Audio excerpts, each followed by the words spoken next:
Oggi trovare lavoro è un obiettivo e per raggiungerlo devi intraprendere quindi un vero e proprio percorso. Per inserirti nel mercato del lavoro devi acquisire quindi una vera e propria metodologia strutturata e con degli obiettivi ben specifici.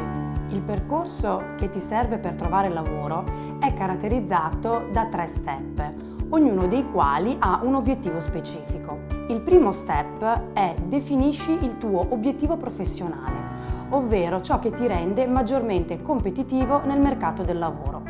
Questo obiettivo professionale ti sarà poi di aiuto per completare tutto il tuo percorso ed in particolare ti servirà per definire bene il tuo curriculum, per essere maggiormente incisivo nel colloquio di lavoro e per definire la tua strategia di ricerca attiva nel mercato. Secondo step: ottenere un colloquio di lavoro, imparando quindi ad utilizzare 2 strumenti.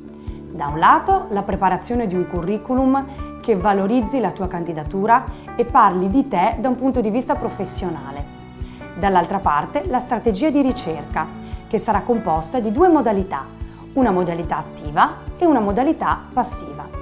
Il terzo step è riuscire quindi ad avere successo nel colloquio di lavoro, imparando a gestire con efficacia il colloquio.